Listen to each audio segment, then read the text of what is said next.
Hello everybody, welcome back to SkillWeb. In this video, I will show you how to trace an image in Illustrator. So let's get started the video.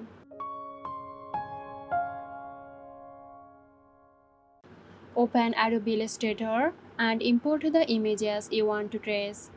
Click on the selection tool and select the image. Now click on Object.